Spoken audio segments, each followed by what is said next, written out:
Hey everybody, welcome to another edition of the Other Side of Addiction podcast. I'm your host Al Richards, and I am happy to say we got JD back. Thank you. Yeah, it's been a ride. Man, I'm just going to say it flat out. He saved our asses on the last show because there was some confusion with some things, but JD did some detective work, and I don't know how the guy did it. And yeah, we don't want to share it because we don't want people to go stalking other people. But I charge by the minute. Yeah, he charges by the minute, and it took a minute to get it figured out. It took a little over a half hour, but we finally got things worked out. So JD, yeah, thank you, and it's great to have you back. Yeah, no, thank you again. I'm so grateful to be part of the show. It's definitely a highlight of my week every single week, and again, to have the amazing guests that we get on here, and it definitely does help raise our spirits and stuff, and know that what we're doing is making a difference. So amen to that. Yeah, and we've had some great co-hosts, and Charity has stepped in and co-host for you while you've been taking on some other challenges and taking care of business. So A huge thank you to Charity, and my wife's come on too. My wife's been on the show a number of times now, which is really great to see her stepping out of a comfort zone and getting into something, and she's enjoying it. There's been a couple times where she really wants to start getting involved with it, and so it's great. Hey, for those of you about the Other Side of Addiction podcast, and this is just a little bit of what I've written. So basically, do you know somebody that is gambling with death due to an addiction? Do you know somebody who is suffering from a family member or a friend who's battling addiction? This podcast, we actually help people understand a little bit more about addiction and the struggles that they go through, as well as helping those who have, again, loved ones that are battling addiction. So this podcast, we believe, and with the remarks and the texts and the messages we're getting, I believe this 100% we're starting to make a difference, because people are reaching out going, thank you for what you guys are doing. This is definitely something that's needed. People who have been on the show going, you have no idea how much that just did for me, or people who have listened to our shows going, oh my gosh, that girl's story or that guy's story was so flippin' great. It's really helped me. So huge thank you to our listeners. So thank you very much. Hey, we got a special guest here, as we do every week. All our guests are special. That's how we see it. But we have Shane Buckley. Shane, thank you for joining us today.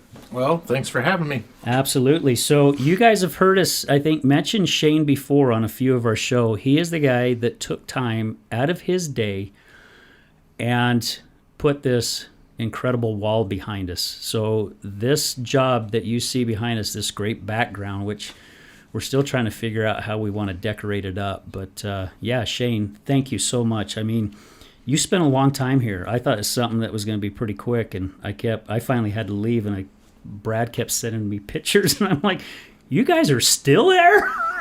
But you guys got into some heavy conversation too. We did, there was always a little bit of distraction there that takes up some of our time, and that's part of life. Yeah, but thank you so much. I mean, I go back and I look at our podcasts from the past, and there was nothing wrong with them, of course, but to see what we have behind us now, it makes such a big, big difference. So again, thank you. Absolutely. It brings me joy that it brings you joy. Yeah, so. And it has. Yeah, it definitely has. This is just great. So, Shane, share a little bit about you. I know you said earlier that you don't really like talking about yourself, and that's okay. Hate it. Yeah, and that's okay. But were you raised here in Utah, in Salt Lake? I was, yeah, born and raised in Sandy. Okay. So grew up there, went to Jordan High School. That was the childhood. Yeah. So. Yeah, and you and I think, are pretty close to the same age. Pretty I believe. Close. Yeah. I'm not sure exactly how far. I'm 58. I don't have a problem saying my age, because I got you by 10 years, but I think you do things that helps you stay younger. Oh. Versus. Yeah, I eat a lot of Cracker Jacks and lollipops. Keeps me young. I'm at that age, I happen to work out and everything and eat right just to be able to enjoy life, right? Yeah. So it's kind of a unique way how you and I met. Super unique. Yeah. So, yeah, I guess Well, if we're going to jump right into there, we'll just jump right into it. Let's just jump in. Part of the addiction / thing that we're going to discuss here is spirit. Reason how come I wanted to come on and discuss spirit with addiction, and it's just awesome how things can line up for us within our relationship. So about four years ago, I came to Christ, the real Christ, the one that's just spirit, that is all of us, that is in all of us, that is everything around us. And when you start to understand some things that you cannot see, like numerology, how our relationship started, here we are talking about spiritual things, how our relationship started really boiled down to understanding numerology. I had tried to find a concrete guy for a job that I had been working, and I'm calling and just going through the phone book, and it's like, no, couldn't get a single response. You're the only one that responded. And I was like, Then all of a sudden, I'm like, I hear this, count how many that was. And I'm like, okay. So I went through all the phone calls that I didn't get a response to, and it was 7. You were the 7th phone call. So I knew immediately that our connection was so much more than just business. I knew our connection had to do with spirit. It had to do with following a path. And then as you understand the spirit is light, you knew that it would have to do with bringing light to people. And yet here we are, you and I. So yeah, and you shared that with me too after when I first came out to go look at the job and see what it was going to take, and you were telling me all about it, and I'm like, wow, that's some pretty interesting shit. I'm not shy about spirit and understanding how to see spiritual things in amongst the many distractions that are there. Yeah. So it's awesome. Yeah, and I mean, we were coming back from we were coming back from Mount Pleasant yesterday. We went to go visit Matter Rehabilitation or Rehab and Health, and we looked at the clock. My wife's like, hey, it's 2:22. It's like, yep. And then we were on our way home, and I happened to look at the clock in the truck, and it was 3:33. And it's like, Amen. She's like, the angels are telling you something now. And I'm like, yeah, they are. And I see those numbers so much. I mean, 1111 or 111, 222. I see 555 or 1010.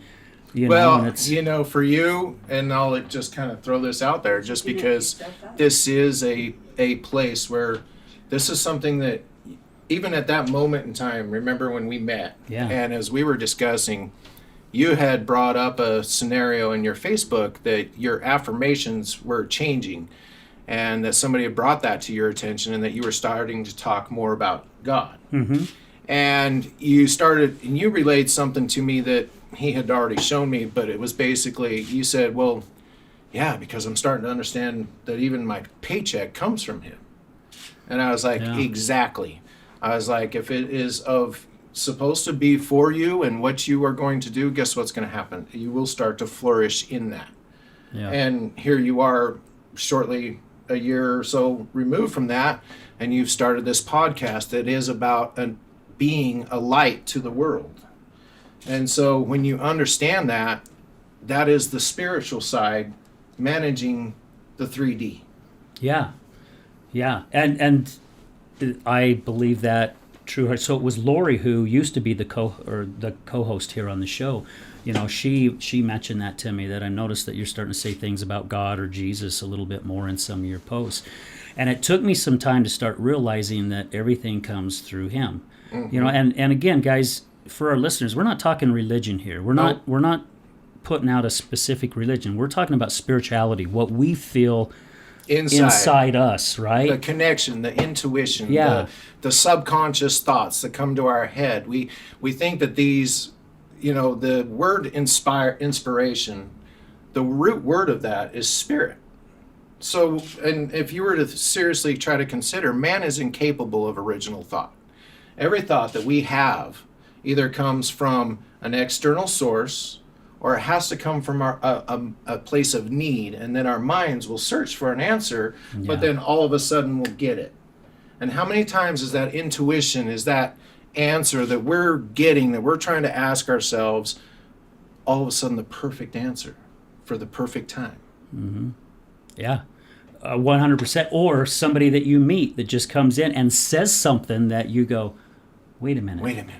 Yeah. That works with this and this and this. And then when you start to understand that there are no coincidences, when you start to understand the level of AA, where they say that God puts people in our lives for a lifetime, for a season, or for a reason. Yeah. Instead of a religion, we start looking at our relationships and saying, okay, so what am I here to learn? What am I here to share? It's just like this morning I went to I didn't even honestly know what it was. It was titled in Facebook, A Conscious Connecting to Your Clients. But because it had 111 all over it, and today is 111, which is another proof that you and I, our relationship is spiritual. It's not so much of the 3D physical working in the physical. Yeah, because when we scheduled this, I didn't even realize it was November 11th. Yeah, it's 11/11, yeah. bro. Yeah, it is. Yeah. So when we understand things like this, we can understand spirit on a level that allows us to open up past our dogma and past our shame and past things that prevent us from being spiritual. And, you know, again, as I'll touch on it with Al, I'm trying to help people. I want to help people understand the spiritual side of us, because what I feel addiction is I feel addiction is nothing other than a broken spirit. And until we choose to heal our inner spirit from the traumas that the 3D world throws upon us, it's not until then that our addictions almost naturally go away. It's like we don't even need them anymore. Why? Because the traumas are no longer controlling and making us whole, and we're trying to put a Band-Aid on that trauma. Now we've faced that trauma, dealt with the dark and dealt with the hurt. You know, a lot of the spiritual ones that I've talked to, they call it the dark night of the soul. And to me, the dark night of the soul is looking at oneself and one's own understanding of where his life is at, and understanding, hey, if I made this decision different, I wouldn't even be here. If I made this decision different, I wouldn't even be here. And I can almost guarantee you those decisions, if it was done in love or ego, would be day and night difference. Absolutely. Yeah. And we were talking about in the show earlier about connecting the dots backwards in life instead of trying to connect the dots forward. Because when you start connecting the dots backwards, you start seeing things that you didn't see as you were connecting those dots. Mm-hmm. You know, and I've gone back to times when I feel like my ego led me, and it never led me in the right direction. Nope. Never once that I can think of. It usually caused more havoc in my life. But when I let the spirit, and that was kind of like some of our conversation earlier, let the spirit kind of take over, let the spirit take Absolutely. over. Surrender, total That's surrender. That's when things finally started coming together. And I mean, just like JD and I, we met in 2019 at a networking group, and now here the guy is who I love to death. We've become brothers, and he's sitting right here next to me, and we're doing this show. We're doing our best to get out there and help others and get people to understand. You just did a phone call looking for a concrete guy. I happen to be the only one that answered.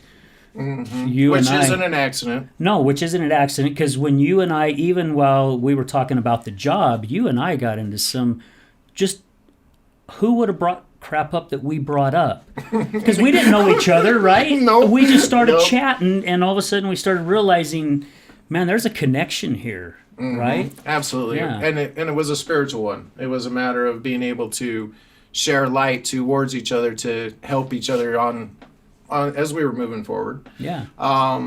And so when we understand that that's how life can be, then we can start to look in everything around us and start to understand people as souls instead of their body, because we are not our body. That I know. Yeah. I've seen some pretty powerful people be inside of a body that is wrecked, but it's because of the soul of that person. You know, and so when we really choose to look at things beyond what the 3D is and beyond what we can see in front of us, and start having faith in the one that is everything, then we can start to flow within our own hearts and within even managing people in our relationships. We don't get angry. We don't get stressed out. We don't, because we learn to have faith in everything and that it just will balance itself out. We don't need to worry about the control. Yeah. We don't need to worry about the ego because we have surrendered to spirit. There's nothing wrong with surrendering to spirit. You actually, it's funny, you gain power in surrender. Yeah, and isn't that weird, right? Who would have thought that? Because most people think surrender, you're surrendered and you're just kind of curling up in a ball in a ditch. And you're being weak. And you're being weak. But really, that's when the strengths truly start coming out. And that strength, I know, has everything to do with love. Yeah. Love covers everything. You know, Paul, he talked about it. He's like, look, man, I can be the biggest prophet. I can do this. I can do all these wonderful religious works. But if I don't have charity, I have nothing. Charity being the highest form of love because it's something where we give, not expecting anything in return, which is very Christ-like. He gave of himself, not expecting anything in return. Yeah. I mean, he's being spit on, stabbed, all these different things by people. Closest people, betrayed. His own family, his own bloodline, and yet there he stands and he says, forgive them, Father, for they know not what they do. Yep. To love our enemies, to be able to get in a point where life is good, to where no matter how bad somebody is butting against us energetically wise, to be able to overpower that and alchemize that with the power of love that is in Christ. Yeah. I mean, he was the master. He showed us how to do it. The only time he ever stood up and got mad or said something rude was against the scribes and Pharisees that thought they knew the scriptures. Yeah. And that's kind of cool to see because I've been on The Chosen. I've been on set 4 times, and to see some of that, how it works out and how they thought of him, and I love The Chosen. It's a pretty powerful show. Yeah, it is powerful. So to kind of change things up a little bit here. Okay. So you battled with addiction. I did. As it does with pretty much everybody with an addiction, no matter what it is. We're just not talking drugs and alcohol. It could be anything, because Melissa touched base on it before in our earlier show about eating and where that eating kind of led. And work, even going to the gym and working out. Anything that is within our life that causes us to be out of balance with self, causes us to focus on something too much, and we tend to start to ignore the other things around us to where that we get so immersed in one path, but we just fail to see where we're lacking in others, because that is addiction. It's us trying to heal just the good part of us, and that's because of our trauma.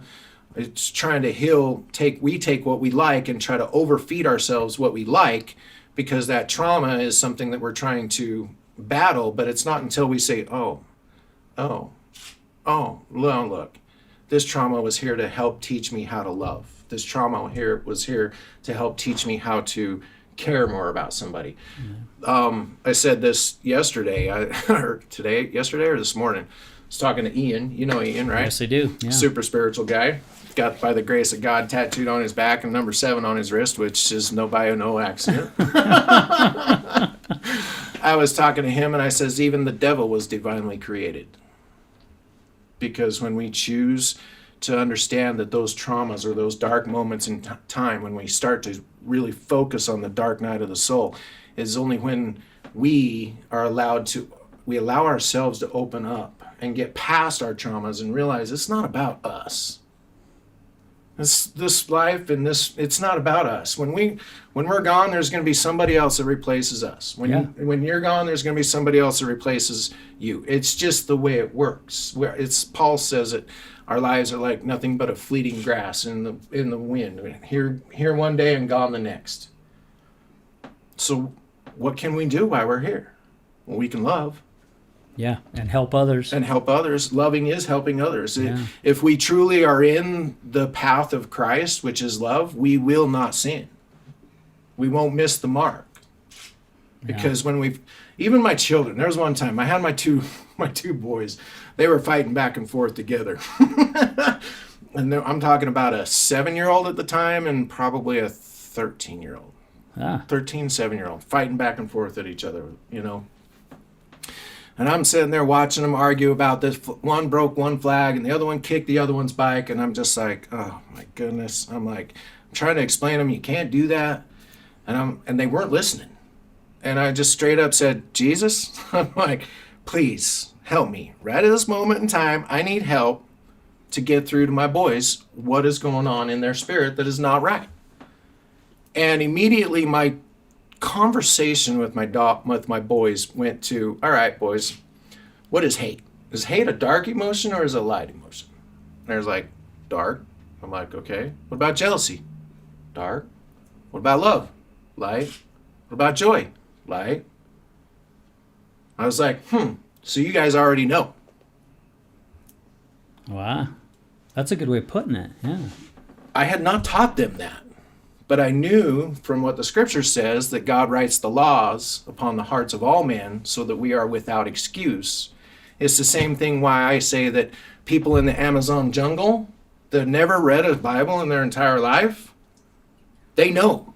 They know it's wrong to murder. They know it's wrong to take another man's wife. Why? Because those things are written in spirit upon our heart and through our DNA. You ain't getting out of it.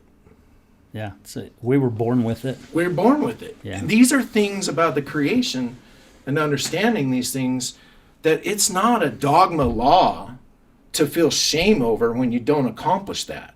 See, that's the whole part of having a relationship with Christ and what religion has done. Pisces, we talked about that today in that other spiritual retreat I went to this morning. Mm-hmm. Pisces, one angel that I talk to a lot, her name is Angie, and she said that Pisces was the age of man manipulated Jesus Christ. And I believe that with all of my life, with all of my heart. An Aquarius, well, that's standing for cleansing.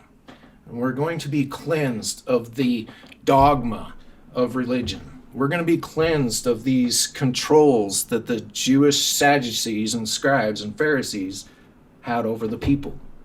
We are going through a Christ consciousness awakening. I do believe that with all my heart. Yeah. People a lot of times they look at Christ as coming in the physical form, and even though I'm not going to say that's not going to happen, but in a spiritual form, it can happen for anybody at any time, at any moment. Yeah. They can ask Christ into their life, and he will change their life. He's changed mine.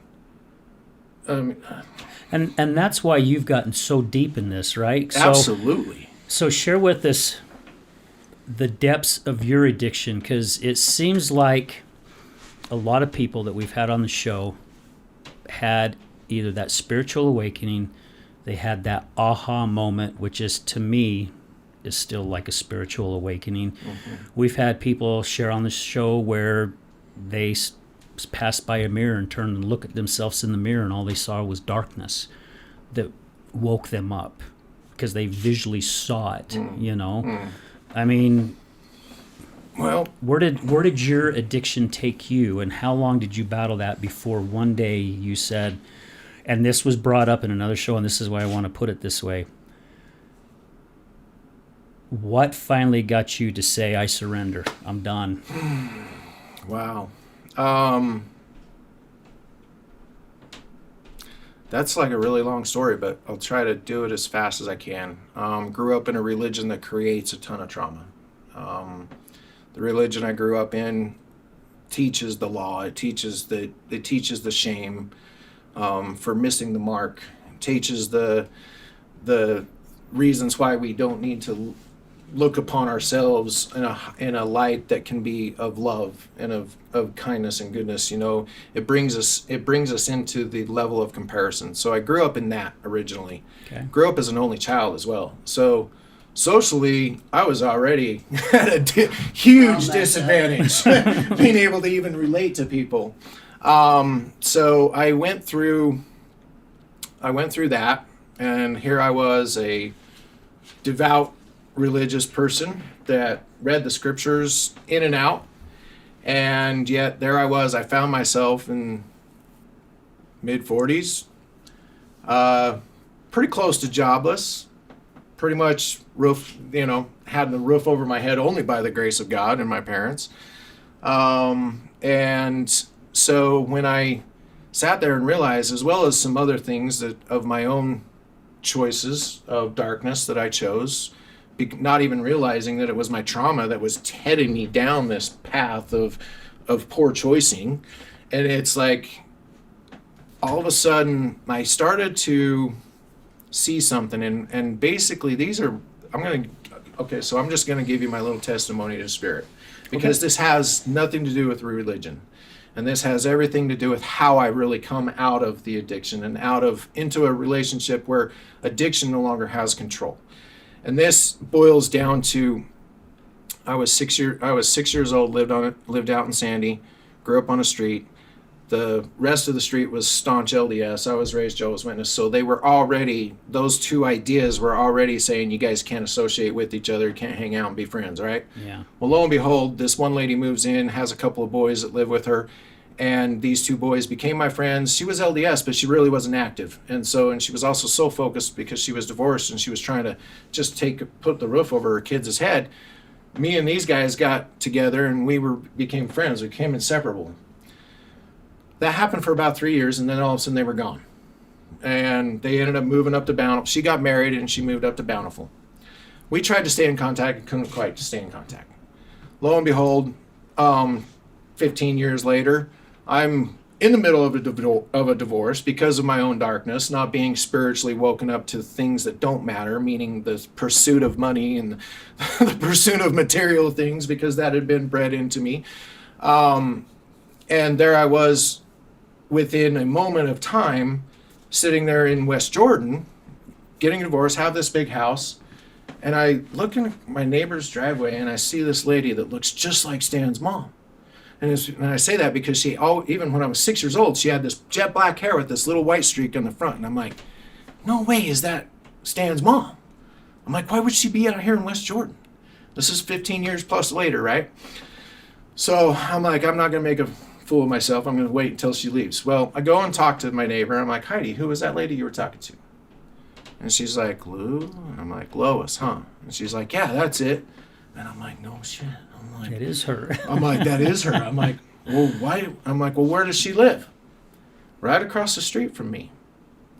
Now, see, Spirit works in not mysterious ways. Now, once you learn, you can see his ways. It's not as mysterious as many do believe. But anyways, so all of a sudden I was like, okay, well, here's one of those little things. They had lived there for 2 years. I didn't know this. Had no clue that they lived there for 2 years. Okay, well, all of a sudden I go and I knock on her door. I'm like, hey, where's Stan? Where's my buddy Stan? I'd love to talk to him. It's been a long time. I missed him. Oh, well, he's in a school. I'm like, oh, okay, well, let him know where I live. I'm right there. And she didn't want to tell me, the overall truth, that he was actually in prison. Mm-hmm. And so I'm like, all right, well, just let him know I'm right there. But when I had seen her was 2 weeks before my buddy was getting out of prison. So I was just like, whoa. I didn't make this connection when I was 20, when that happened, right? Yeah. So when he was getting out of prison, his younger brother, that was my friend, getting out of jail 2 weeks after that. Here I was, an empty house, a job, because I've been self-employed since I was 20, and a whole new set of friends. Oh, by the way, they also got their wives from that moment in time. My ex-sister-in-law and also a girl that I had on a one-night date. I'm like, hey, Stan, this gal's like ready to get married. I'm like, you want to get married? He's like, yeah, sure. And bam, bam, bam, bam, their lives changed from the drug world into family man. Yes, yes, they did fall back just for a split second, but it only took that second for them to realize, oh, that's not the life for me. I'm going this other way. So their lives changed at that moment in time. Well, what made me realize this was about another 18 or 20 years later, my buddy Stan was going through leukemia. And it was a hard time. It really was.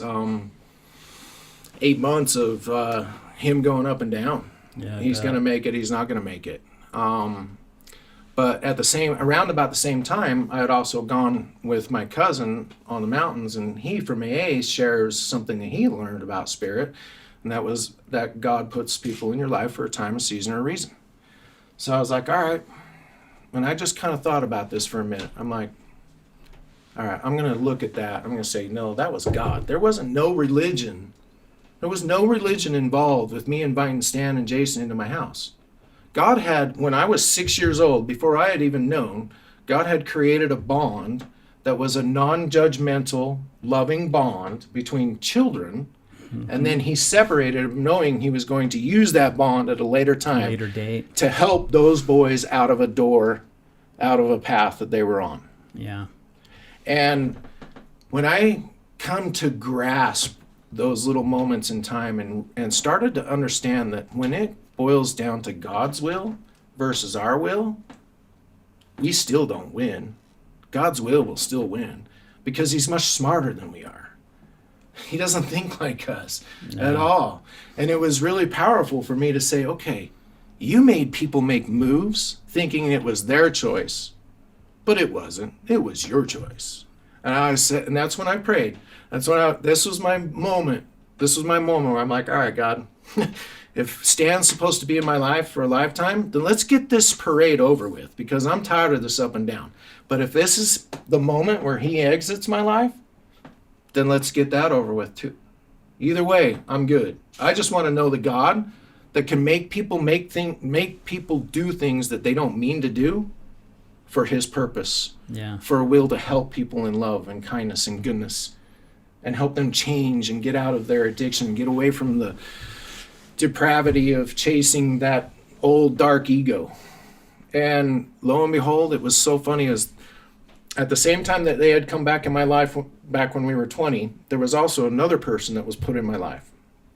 This person, if I had asked you if he was going to come to God or not, I'd have said no flipping way.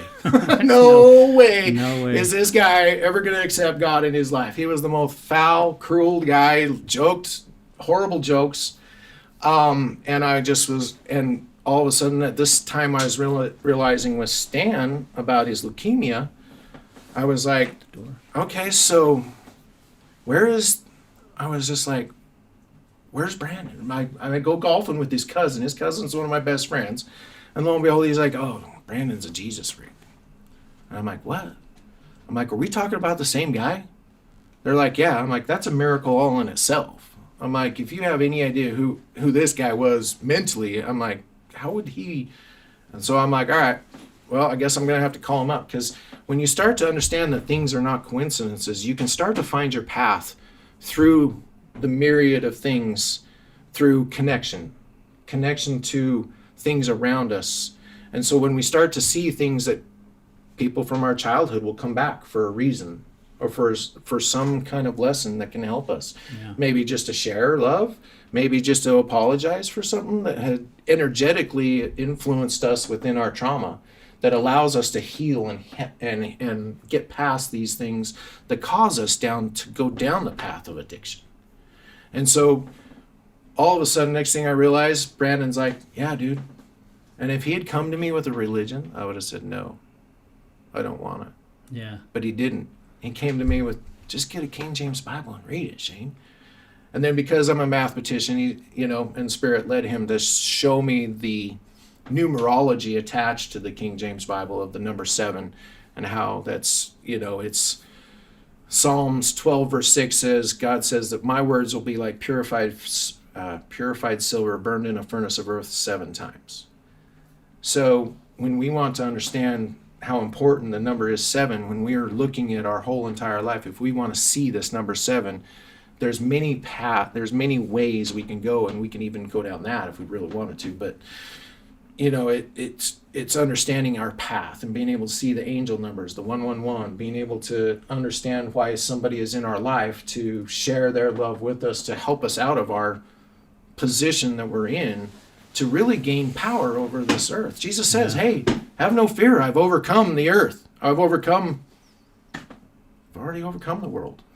And with you saying that, I got into life coaching, I don't know, it was quite a while ago, and Yeah, I won't go there because the person I was working with wasn't all that great. But I had met somebody. He has passed away a couple of years ago. But he asked if he could work with me, and I'm like, man, I don't have the money, and so. And he's like, come on, I'll just kind of work with you a little bit, and we'll just go from there.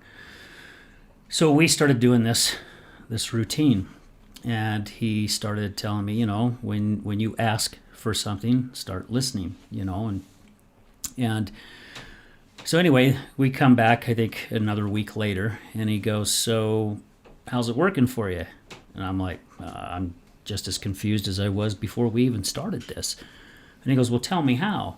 And I'm like, well, my mind comes in and it starts questioning this or starts questioning that and doing this. And he goes, then you're not listening.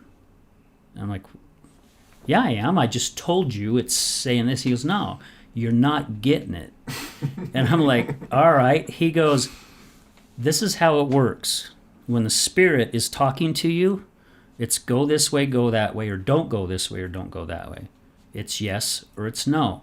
It doesn't go, oh, if I go this way, I wonder what might happen. This could happen, so maybe I don't, He goes, that's the questioning. That's your brain working.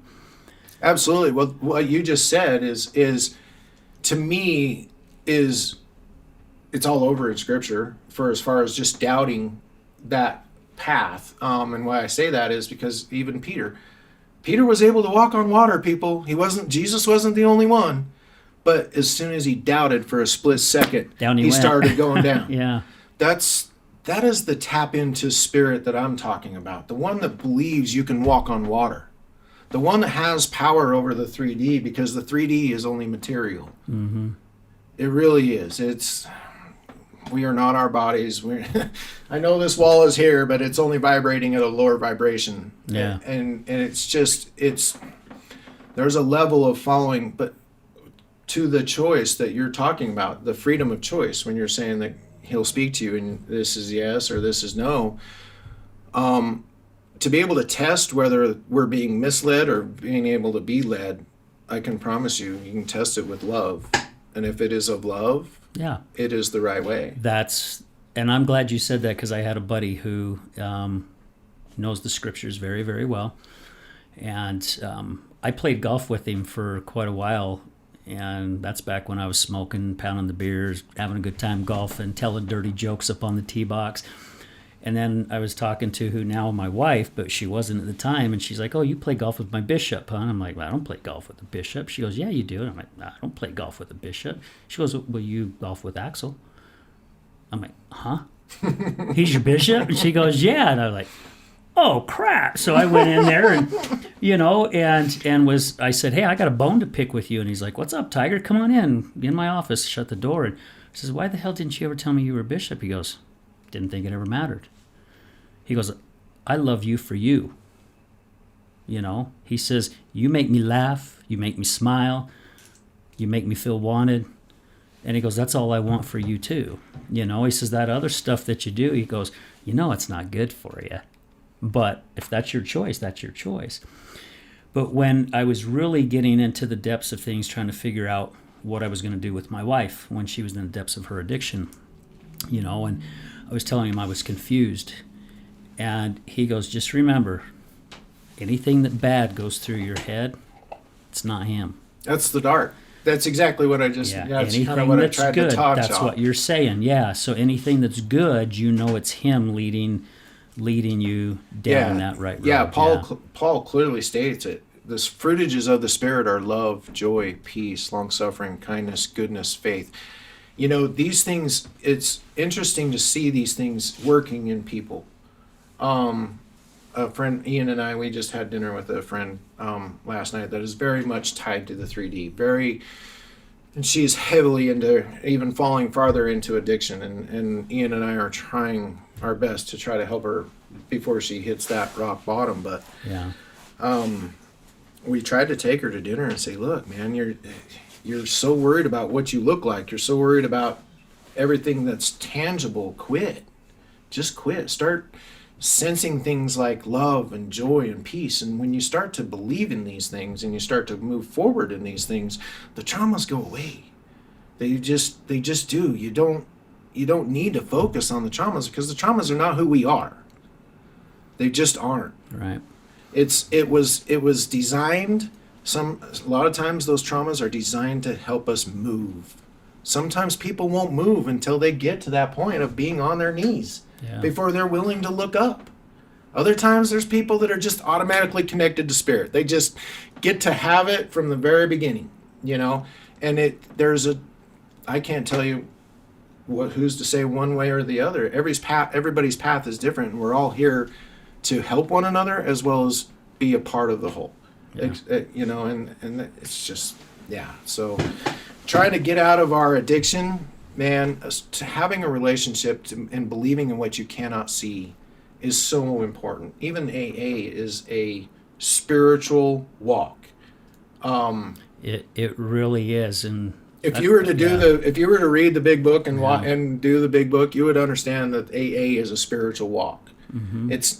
I love the fact that it's been around even since 1930. And it's funny, one of the writers and the guys that started AA, he says, do you think that AA works for everybody? And he plain and simply said, well, in the book I wrote, if you work it, then you got a really good chance of surviving it. Yeah. He's like, but now, he says, I just changed that one thing where I said, if you don't work it, anybody that's worked this program and understands the spiritual program, they will never go back to it. And that's why I find connection to spirit is not about a religion. It's you can find it on almost anything and everything. Yeah. Well, and I'm glad you brought that up. There was a gal that reached out to me on Facebook Messenger. Mm-hmm. And she goes, hey, there's someone in my family that's struggling right now, and would you be willing to speak with this person? And I'm going, gosh, I'm not a counselor, or nothing, but I'm like, yeah, okay, sure. So my wife and I, we're on a road trip, and I finally get a hold of this gal, and we're talking to her, and she's sharing a little bit, and she's opening up, and I was just sharing some stuff. Again, I'm not a counselor. I'm not suggesting anything to her. I'm like, hey, this is what's helped for me, and I've heard other people say this, and people who have been on the show, hey, this kind of worked for them. And we got into spirituality. And we just said, hey, are you spiritual? We didn't ask if she was religious. We asked if she was spiritual. And she says, well, I'm kind of in the middle. She doesn't really know where she's at. And my wife, Janann, said, can I interrupt and jump in? She goes, do you believe in a higher power? And she goes, again, I'm not really sure.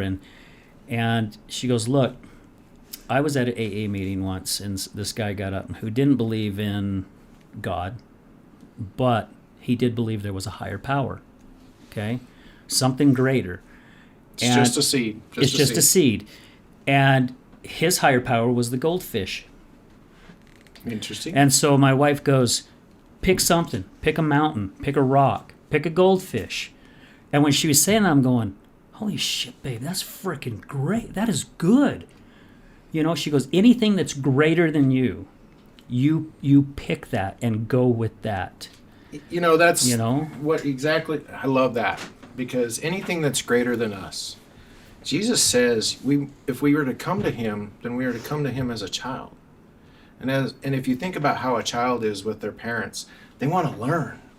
They want to learn from their parent. They want to know everything they are. So if we want to know God, we got to be willing to learn. We got to be willing to get out of ourselves, get out of what we think we know, mm-hmm.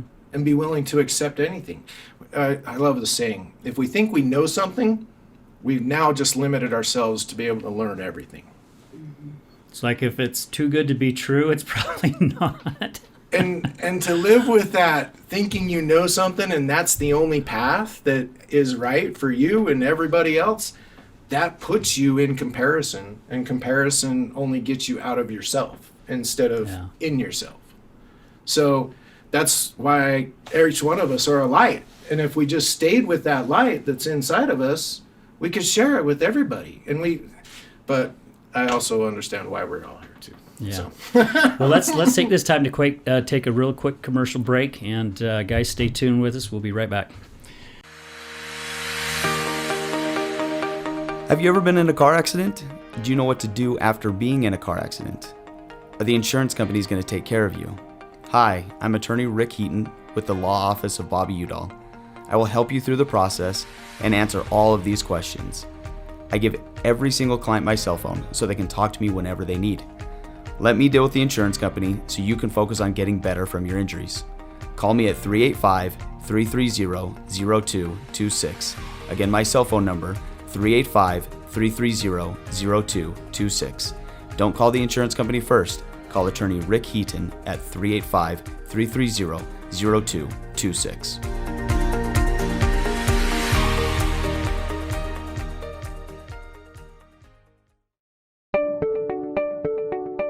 This is Gregory, owner of Lift Up Concrete, proudly serving the Wasatch Front for the last 12 years, lifting sunken flatwork for both residential and commercial applications. Only fully trained professionals lifting concrete at your residence with the same quality of material and method used at every commercial job we ever do. Don't replace it, lift it. liftupconcrete.net, 801-792-4535. Contact us at liftupconcrete.net, or if you're looking for a complimentary quote, 801-792-4535. Again, 801-792-4535. Again, this is Gregory, Lift Up Concrete Lifting.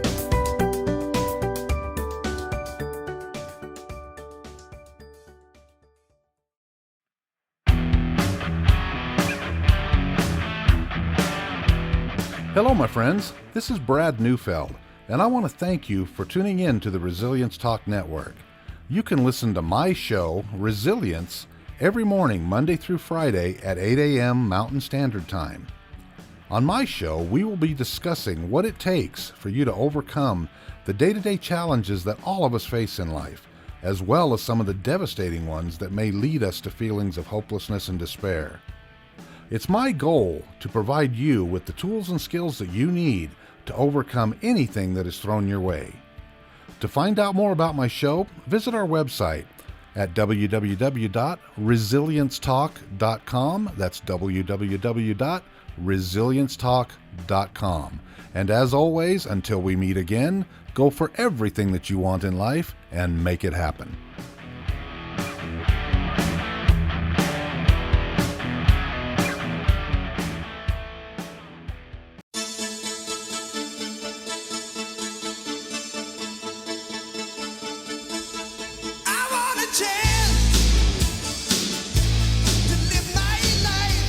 Hey everybody, welcome back to The Other Side of Addiction. Before we get started in the second half of the show, as we do with every show, we just want to say thank you again to all our listeners, all our guest co-hosts, and our sponsors. And Brad with Resilience Talk Network, thank you so much for opening your arms in your studio. Hey, we want to give a big thanks to Taffy Town, who is a 100-year-old company here in Salt Lake City. Thank you for believing in what we're doing. One of our newest sponsors is Rick Heaton, attorney at law. He does personal injury. I know this guy really good because he's married to my daughter. He's a great guy. So hopefully nothing happens to you guys, but if you do get in an accident or something, please reach out to Rick, and his commercial will be coming up here. Also, one of our new sponsors, Affiliate Solar, which is JD. Thank you, JD, for... And you already believe in all this stuff, and yeah, we're just grateful to have you. So thank you for being a part of this. I love being here more than anything. So yeah, I've got to find a podcast AA meeting to go through December because we're not going to be in the studio in December. So right. I'm going to be going through withdrawals. Also want to say thank you to Refiner Productions, Cameron and Austin. They did a phenomenal job with the videos that they did for me, and they're working with one of our other past guests, Mallory Roosh. So thank you guys. I want to say thank you to SARA, Utah Support Advocates of Recovery Awareness. Thank you for your love and support. High Point Coffee, Lift Up Concrete, Serve Pro, Gosh, did I get everybody? I hope I got everybody. Just again, thank you so much. And thank you to Shane for building this incredible, beautiful wall that we have behind us. My pleasure. It probably would have taken Brad and I a couple days. And yeah, you came in and whipped it all out and took time out of your day, and didn't accept any pay for it just because you believed in what we're doing. So thank you so much. Absolutely. Thank you. So to get second half of this show, trying to finish up. We are on a time crunch today, but right at break, we were talking about some stuff, and even Charity was at the. We're like, time out. Go ahead, brother. All right. I don't want to lose sight of the addiction as being the major problem, because so many times when we fight addiction, we live in control and ego. And control and ego says, I can't go and have this addiction. I can't do this because I go down this thing in it. And so many times when we are living in control and ego and not helping fix our spirit, we may get away from that addiction for a minute, but we really truly aren't set free. We're still a slave to it because we're constantly battling it. We're constantly battling becoming it's like, I don't want to be a slave to that. Right. But when our spirit is healed, we no longer are a slave to anything. That's why Christ came. He says, I come that you might have life and have it more abundant. Well, that is an addiction. So when we understand a spiritual connection helps us past our addictions, because all of a sudden we are now focused on helping people. We're all of a sudden focused on even helping ourselves, seeing where we ourselves are hurt and saying, hey, it's okay. Everybody has a story. Every past has a future. And when we look at it that way, it can really help open ourselves up to an easier way of healing. Instead of being in the control of the addiction and trying to just keep it under control ourselves, when we surrender to a spiritual connection or a higher power, then all of a sudden the control is no longer ours, and we let our natural spirit take over, and all of a sudden these things just go away. Like, I kid you not, I smoked cigarettes for 25 years. My mom come to me, she's a highly religious person, says, you can't have a relationship with Christ and smoke cigarettes. And I'm like, you know what? I'm like, Jesus died for my past, present, and future sins because he loves me. And I'm like, if Jesus wants the cigarettes to go bye-bye, guess what? It'll work out that they're no longer in my life. I just got to trust the process. And I kid you not, by just listening to spirit, I'll tell you how I quit smoking. It's totally spiritually led. Okay. It had nothing to do with my control. Okay.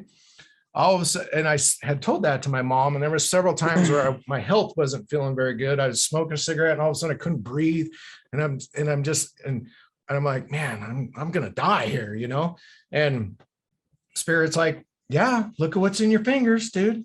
Like, are you going to quit? And I'm just like, yeah, but I'm like, come on, man, it's just one vice, and he's like, all right, dude. You've already quit one addiction. Yeah, I've already quit one addiction. It's like, yep. I'm like, all right, well, I'm like, at least let me have a cigarette vice. He's like, don't worry about it. So I'm like, all right. So then all of a sudden I end up with this hernia. Okay, well, part of my belief system and part of my understanding of spiritual things is within symbology. And do I trust the hospitals and the medical field? Not even 1 second, because I understand that there is a spiritual solution to the physical ailment. But regardless, at this moment in time, I needed a physical surgeon.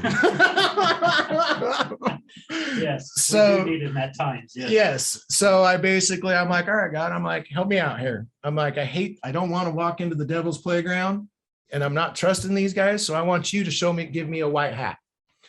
Lo and behold, next thing I know, I'm asking my mom, hey, would you look up some surgeons for me? She's like, yeah, sure. I got home from work. That's a list of 3. So following numerology, I'm like, 3. Okay, Father, I'll just accept that was a divine list. So I turned around and called one of them, went and met with them. super egotistical dude. Like I was just like, oh no, I don't know if I but there was a part of my spirit that's saying, okay, is he really cocky and egotistical just because he's just that way? Or is it because he really knows his stuff? And I'm like, maybe it's because he really needs to know his stuff, and I'll just go with it. I just got to trust the process, right? The number 3 was there. I got to trust the process. So I told him about it all. He turns around and says to me, so have you thought about quit smoking? And I'm like, well, yeah. But he's like, well, why haven't you? And I'm like, well, guess I never had a reason to. He looked at me, he says, okay, I want you to quit smoking for 10 days before and 10 days after. And I'm like, okay. He's like, or I'm not doing the surgery. And I'm like, what? That kind of pondered me for a minute. Like, this guy's going to get rid of 10 grand just because he wants me to quit smoking? I'm like, all right, we're just going to, so we set the appointment a couple of months in advance. Lo and behold, we're getting close to the appointment. About that time, I got to quit smoking cigarettes, about the 12-day mark. And I call him up just to kind of feel him out. And I'm like, so, hey, what about this and this and this? You never said anything about the mesh. And I'm like, how about all this? And he's like, don't worry about all that. He's like, I got all that. He's like, have you quit smoking? And I'm like, man, this guy's serious. So I'm like, all right. So there I was. I'd been smoking a pack of prime times a day for the last 3 or 4 years. I transferred from different cigarettes, but at this moment in time, I was smoking prime times. Well, I'm like, all right. I'm like, all right, Father, this is it. I'm like, how am I supposed to quit this thing? I'm like, I've been so powerless to this. Like I thought I was never going to quit smoking cigarettes. Well, when you're smoking a pack a day, yeah, that's almost like putting a cigarette out and lighting up another one. Yeah. So there I was, and I'm just like, so what do I do?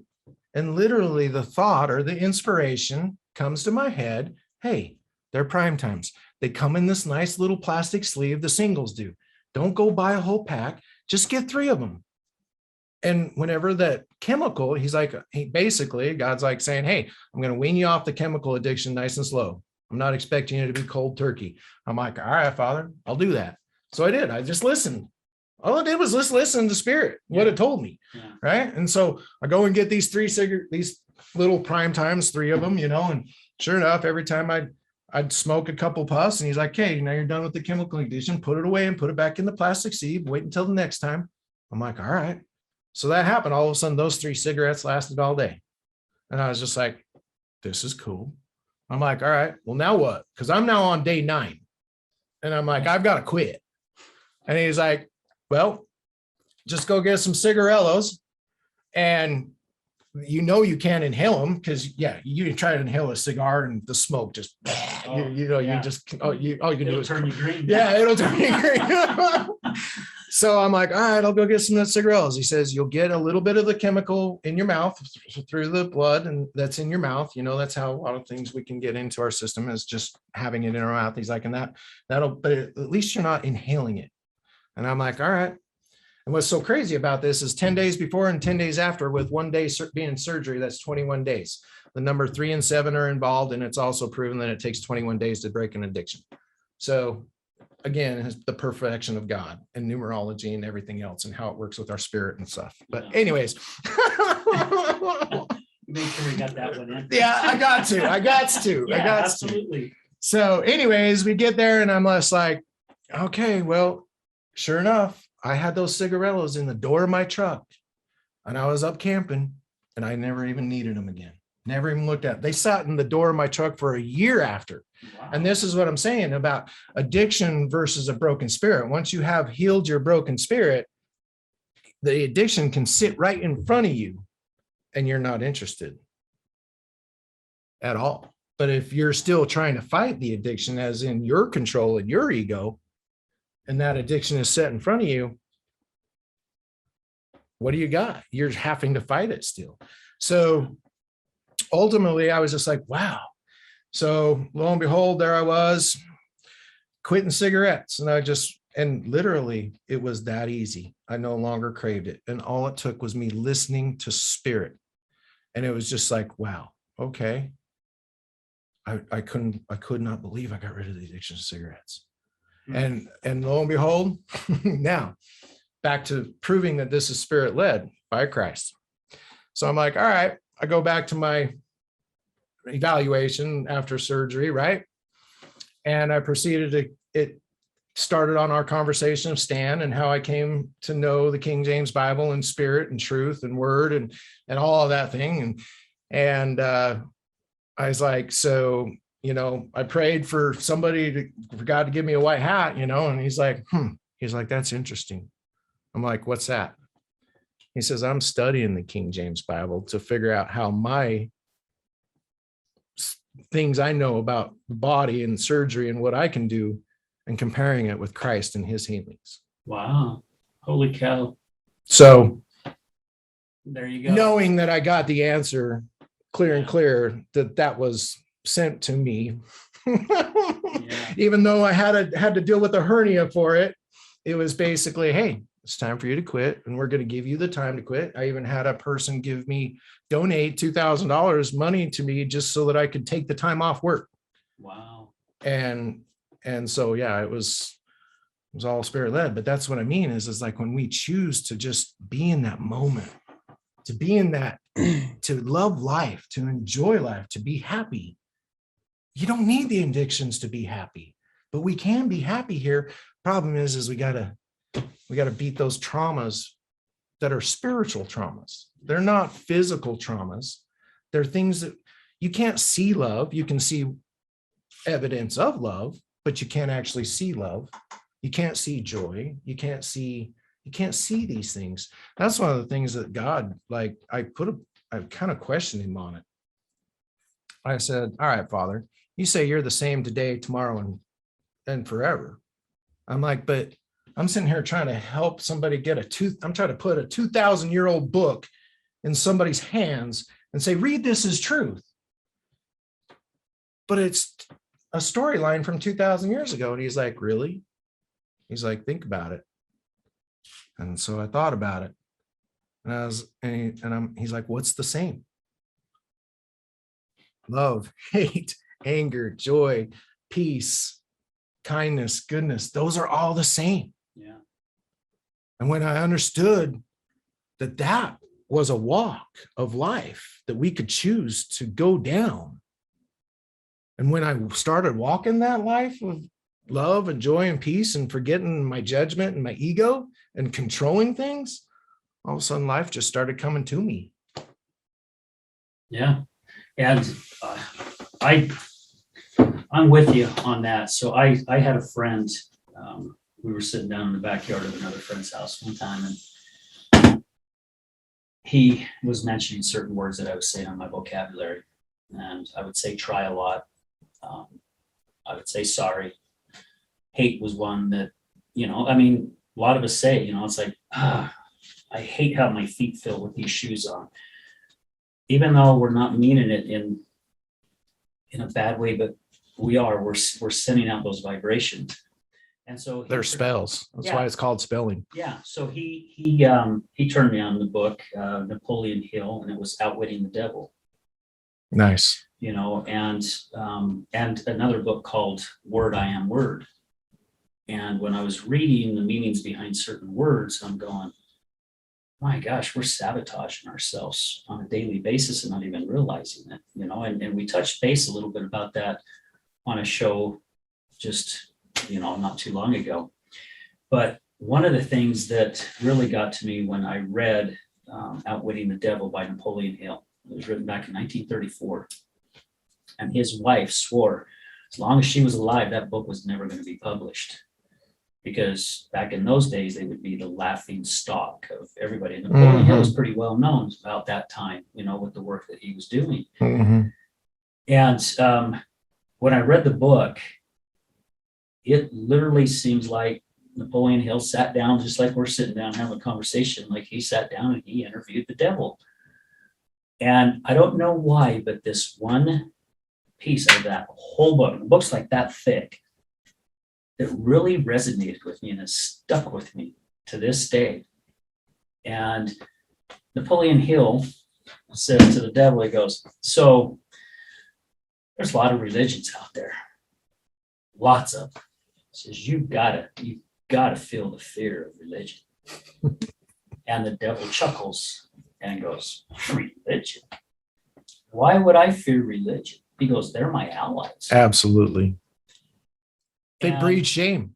And yeah, Napoleon Hill's like, how can they be your allies? Because when they're in church, they're saying, you've got to fear the devil. Don't let the devil take over you. Don't let the devil do this. Don't let the devil do that. Don't make a poor choice or else you can't have a relationship with spirit. Yeah. And the devil goes, yeah, that's what they say. That's why I say they're my allies. Because one of my greatest strengths is fear. Mm-hmm. They're putting the fear in people. So they're bringing them to me. They get to feed off of the And fear. I'm Fear is an going- energy. It's a food. I'm going, oh my gosh. I mean, I got goose pimples just even thinking about it. Because fear, a lot of times when we say, and we're going to feel fear because that's in our human nature, what is it? They say flight. I was say Fight or flight. fight or flight. We have those reactions. Sure. But I also have come to learn here in the past few years as well that if it's something that I'm fearing about doing, that means I need to do it. It's a good way to look at it. And I was even scared to death about the first time I even got up and spoke and shared my story. I'm standing in front of 20, 30 people and I'm getting up sharing a piece about my own personal life.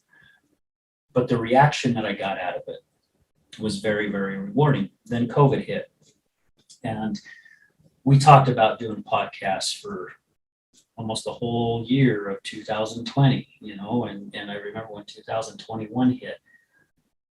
To me, that spirit was doing one of these numbers.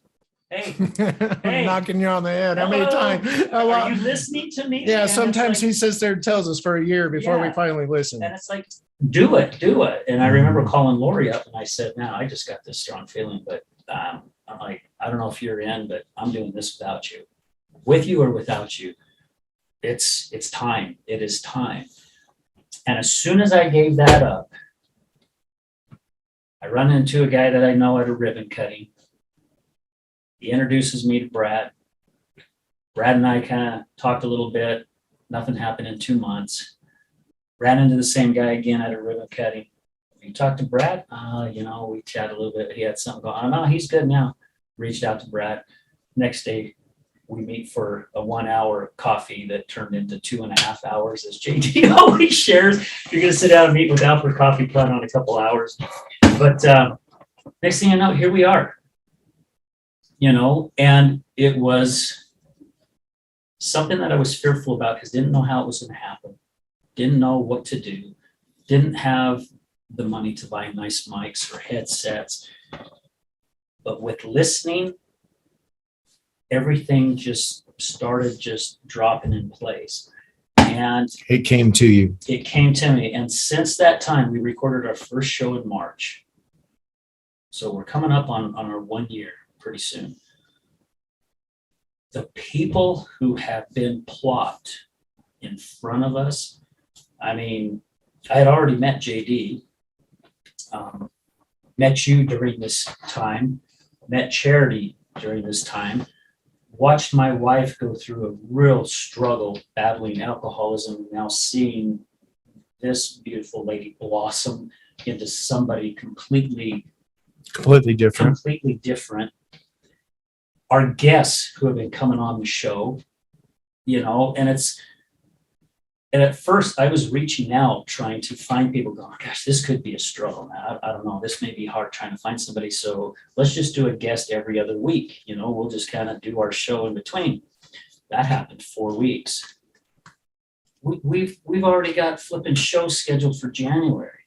Build it and they will come. And it's like we're just so shocked of where things are going. Charity reached out to me on Facebook. Well, I love the work that you're doing here, Al, and it's because it is of the light. It is to help people. And I know that just from the scriptures alone, that if you walk that path, you will be rewarded. It's just the way it works. It's a law that is put in place. We reap what we sow, or we sow what we reap. If we want to reap good and love, then we need to sow it. Yeah. If we want to, the other side is ego. The other side is self, and trust me, that side doesn't give you any benefits. It may for a little bit. It's an But it illusion. always catches It's an up. illusion. It's an illusion. I like It's an that. illusion. Yeah, I like how you said that. It's an illusion. Yeah. Let's see, how are we doing on time? Okay, we're going to take a really quick break and then we'll come back to wrap this up. So Shane, you can share some information.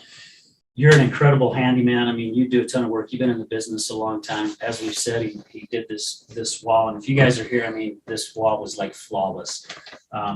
So feel free to share if you want, if somebody can find you, however the way, you want to share. I'll just let him get in touch with you. If I can too, I mean, as we dive right before that, I know we got a crunch on time, but you did mention earlier, this being a low vibration, right? The 3D world to the spirit world. I would like some tips on how to raise that vibration. Okay. Well, just understand this, that even emotions are a vibration. Shame has a vibration of 20. Love has a vibration of 500. So within that thought process, as well as it's also written, Jesus Christ said, judge not lest ye be judged, or you'll be judged the way you're judged. People want to take that scripture and say, hey, you shouldn't judge me because you're just the same as me. And that's true. But the problem is that we all have judgments because we all have them come from our childhood.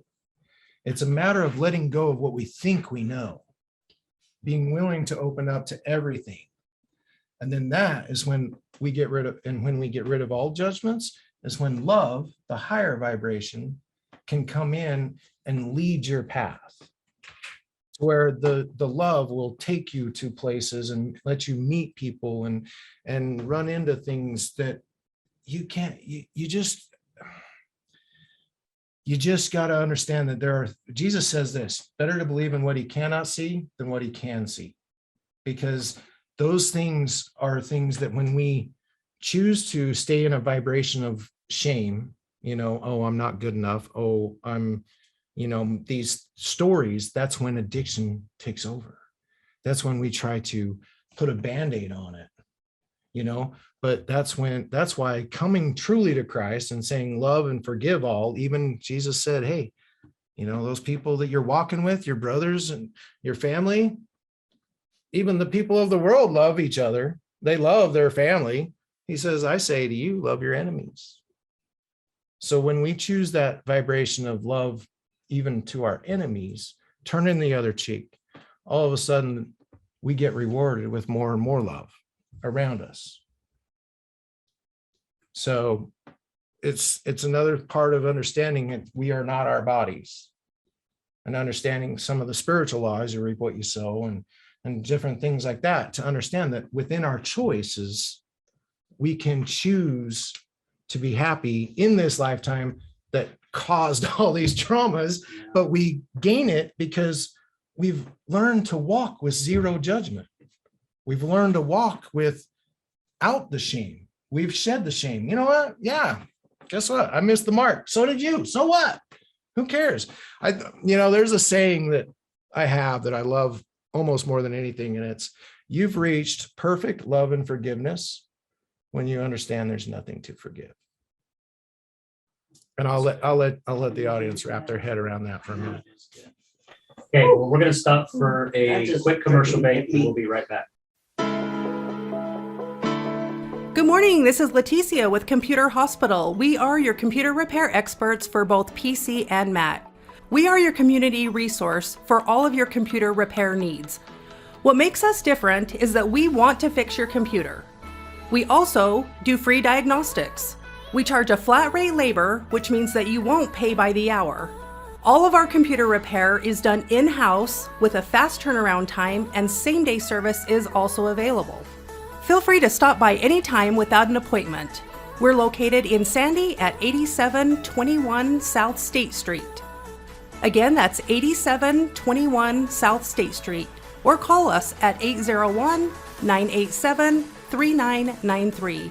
Again, that's 801-987-3993. This is Leticia with Computer Hospital, and we look forward to seeing you soon.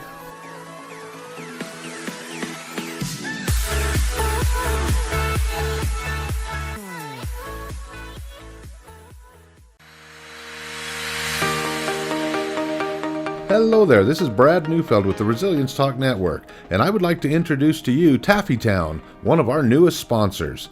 Let me introduce you to Derek. Hi, I'm Derek from Taffy Town. We're proud sponsors of the Other Side of Addiction podcast. Taffy Town is a family-owned and operated business still operating in the Salt Lake City area for over 100 years. We manufacture some of America's best saltwater taffy. What makes Taffy Town stand out from all of the others? We have a unique recipe, a whipped-style recipe that incorporates egg whites, evaporated milk, real sea salt. It's a unique product that is flavorful, melts in your mouth, and the best part is we probably have a flavor for anyone's liking, a flavor for any reason, for any season.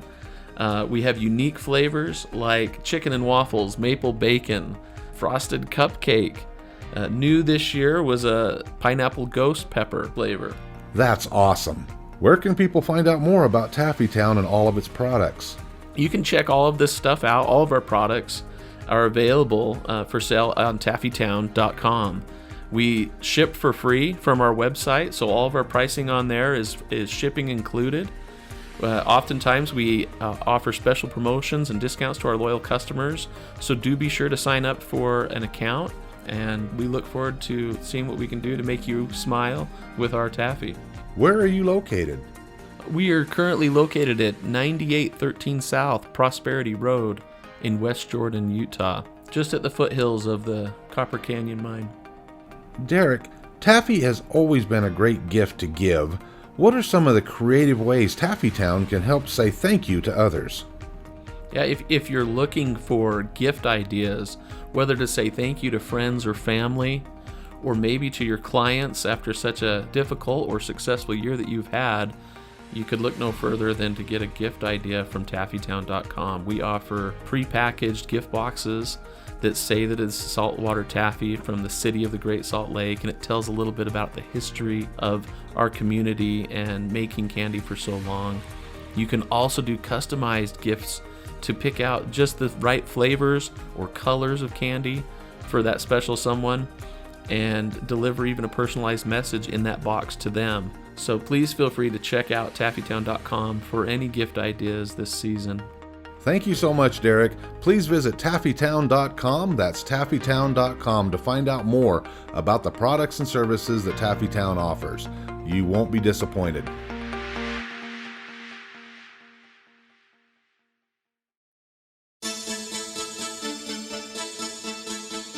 Do you know someone who's gambling with death due to an addiction? Do you know someone whose life is being turned upside down due to a loved one that's battling with addiction? Hi, I'm Al Richards. I am the host of the Other Side of Addiction podcast. I started the podcast due to my wife's battle with alcohol. Let's just say I became addicted to her addiction. Our podcast is helping people understand a little more about those who have battled addiction and those who are hurting from their addiction. Through raw vulnerability, we share stories that help uncover the root causes of addiction.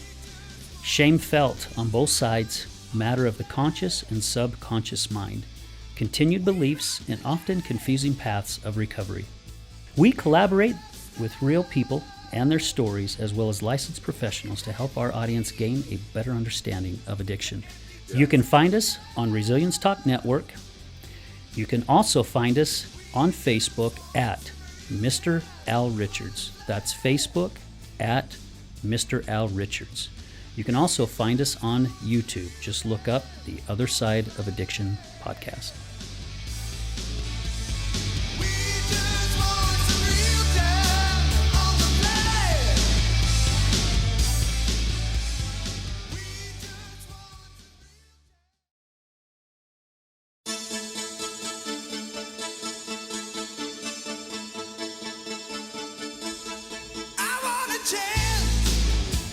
Hey everybody, welcome back to the Other Side of Addiction. My gosh, I don't know about you guys, but this show has been great. I mean, Shane, again, thank you so much for Well, thanks for having me. I really sharing your knowledge and parts of your life, being vulnerable and talking about how, Spirit and Christ, how come into your life and how it's changed your life, how it's blessed your life. So It's beautiful to see the universe in a non-materialistic way. It really is. It really is. And again, this is just, I'm going to take it out of Nicholas's thing. This is just another marble in the jar, because we've heard so many people who've come on that's battled addiction, basically finally threw their hands up, threw in that white towel and said, I'm done, and to hear where their lives are at now, my hell, if that ain't proof, I don't know what else is, I love to hear the stories of people gaining power over the world. That just as Christ said, I don't have no fear. I've already beaten it. Already got it. Just follow my path. If you follow my path, you're going to beat it. Yeah. And that's just, anyways. It's good stuff. Hey, before we finish up, again, we want to say thank you to some of our other sponsors. We've got Troy Huddle with I Am Ninja Power Real Estate. Thank you. TJ McLeland with Fitness Real Estate or Realty. And then we've got Tatiana Rose with Advanced Business Books. So again, guys, thank you for all your time. Thank you for all your support and your love. I'm gonna hit you with this on the way out here, Shane. You shared some pretty deep stuff, and what you just shared, I've got to make sure I get that written down because you said it so fast as we were going to break. I didn't get it written down, and I was looking at Jeanette and Charity, and they were just like, "Oh man!" It's like they just got hit by a Cupid arrow or something. It felt like it. It felt like it. Yeah. It says, "What is something that you can share?" And again, it's not like it's not advice. I don't know if I even like the word advice, but what is just something you can share with our audience that you think would help them, even if it's something just small?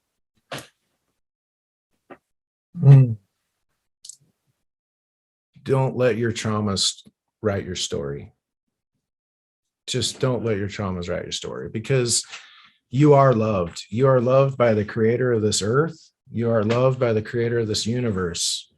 We are all part of him. He doesn't want to see us go through these things, but it is a part of our experience. This is a human experience. And ultimately, going back to even that comment you mentioned, when we are done with this experience, I hope that everybody realizes that perfect love and forgiveness has nothing to do with a religion. It has to do with spirit, and it has to do with understanding that we're all in the same place. And we've perfected love and forgiveness when we understand there's nothing to forgive, when we are no longer in judgment with one another, when we are no longer in comparison with one another. Ego is comparison. Love is not comparison. I love it. That's really good stuff. Again, Shane, thank you. Thank you. Here. Guys, if you're looking for a handyman or need some stuff done at the house, reach out to me. And so I can get your contact information to Shane. I've seen the work this guy does because I was doing a concrete job while you were building a deck, you and Ian building the deck, and that deck was it was kick-ass. It was because it had all kinds of different angles and different things. And yeah, so these guys do a great job. I appreciate that. Absolutely. JD, thank you, buddy. Thank you for being here. And again, it's great to have you back in the studio. And thank you to our guest that's been here in the studio. Yeah, thank you, ladies, for filling in while I haven't been able to. Yeah. So we're going to leave you with this as we do every single show. Remember, addiction is giving up everything for one thing. Recovery is giving up one thing for everything.